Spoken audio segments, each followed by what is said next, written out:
Start చేయి.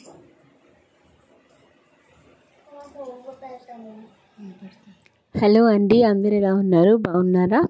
So ఈ కార్తీక మాసంలోని క్షీరాబ్ది ద్వాదశి పూజ నేను ఎలా చేసుకున్నాను అన్నది ఈ వీడియోలో మీరు చూస్తారు. దీన్నే చిలుక ద్వాదశి అని కూడా అంటారు. ఆ లక్ష్మీదేవికి, ఆ నారాయణుడికి మనం ఈరోజు పూజించుకుంటాము, కళ్యాణం లాగా చేస్తామన్నమాట.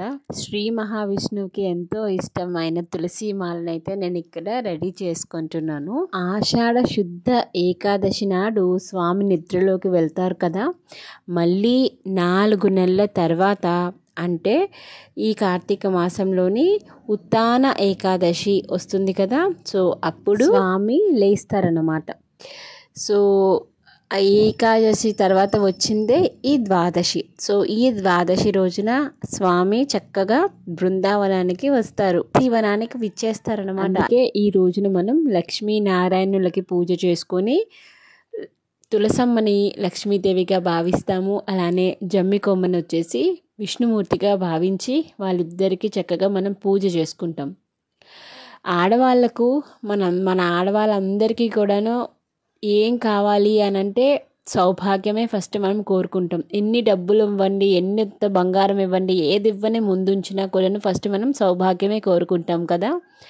సో అలాంటి పూజ అన్నమాట ఇది. ఎవరైనా చేసుకోవచ్చు, వీళ్ళు చేసుకోవచ్చా, వాళ్ళు చేసుకోవచ్చా అలాంటివి ఏవి డౌట్స్ ఏవి పెట్టుకోకుండా వరలక్ష్మి వ్రతం మనం ఎలాగ సౌభాగ్యం కోసం చేసుకుంటామో ఈ క్షీరాబ్ది ద్వాదశి రోజున ఈ లక్ష్మీనారాయణులకు కూడాను అలానే చేసుకుంటాం అన్నమాట. సో ఏ పూజ చేసినా కూడాను ముందుగా మనం విఘ్నాలు ఏవి లేకుండా ఆ పూజ మంచిగా అవ్వాలి అంటే వినాయకుడికి పూజ చేసుకోవాలి. కాబట్టి వినాయకుడిని అన్నీ రెడీ చేసుకుంటున్నాను అనమాట.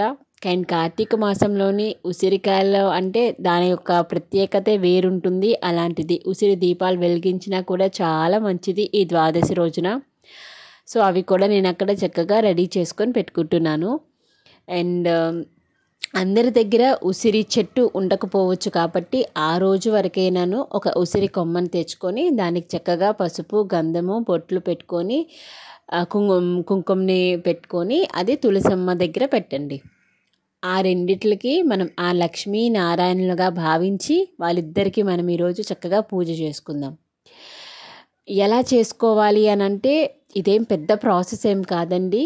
మనకి నండూరి గారు PDF ఫామ్లో కూడా మనకి ఇది ఇవ్వడం జరిగింది, ఎలాగా సింపుల్గా చేసుకోవాలి అని చెప్పేసి. ఈ లక్ష్మీనారాయణుల పూజ క్షీరాబ్ది ద్వాదశి రోజున ఎలా చేసుకోవాలని చెప్పి అది మీరు చక్కగా పెట్టుకొని చేసేసుకోవచ్చు.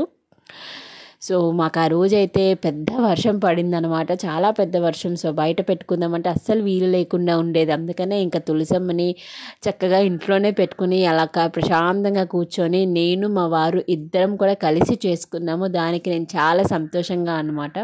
ఏ పూజకైనా మనం 2 కలశాలను పెట్టుకోవాలి కదా. ఒకటి మనం ఆచమనం చేస్తాము, ఇంకోటి వచ్చేసి పూజకి వాడాల్సిందనమాట. సో దానికంతా కూడా సిద్ధం చేసుకుంటున్నాను. అండ్ ప్రసాదాల విషయానికి వస్తే మనం ఏం ప్రసాదాలు చేయాలి ఈ పూజకి అని అంటే కనుక చక్కగా లక్ష్మీదేవికి ఎంతో ప్రీతికరమైన మనం పరమాన్నం చేసుకుంటాము మంచిగా ఆవు పాలతోటి. సో పరమాన్నం చేసుకుంటాం ఫస్ట్. తర్వాత ఉసిరికాయని నైవేద్యంగా పెట్టాలన్నమాట. అది ఏ రూపంలోనైనా మీరు పెట్టుకోవచ్చు.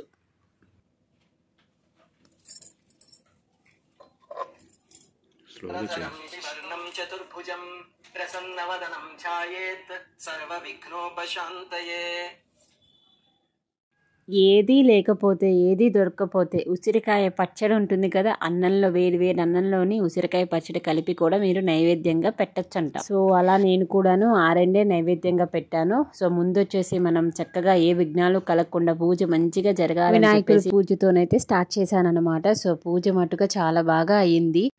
వేరే పూజలకి ఏంటంటే నార్మల్గా మనం గంధం సమర్పించడం, లేదంటే కుంకుమ సమర్పించడం, లేదంటే అక్షతలు కానీ, లేదంటే కాలు కడుక్కోవడం, అట్లా నీళ్లు కానీ వదలడం అనేది ప్లేట్లో చేస్తూ ఉంటాము. బట్ ఈ పూజకి ఏంటంటే చక్కగా ఆ లక్ష్మీనారాయణలే మన దగ్గర ఉన్నారు కాబట్టి చక్కగా ఆ తులసమ్మకి మంచిగా గంధం రాయొచ్చు, కుంకుమ రాయొచ్చు. అలానే నీళ్ళు వదిలినప్పుడు ఆ తల్లికే మనం నీళ్ళు అనేది సమర్పించవచ్చు.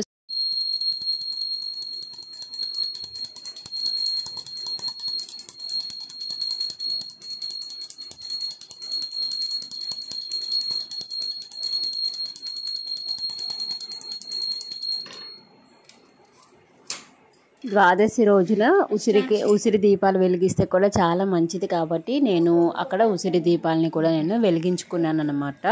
ఇంకా స్వామికి ఇప్పుడు పూజ అంతా అయిపోయింది, హారతి ఇద్దాం.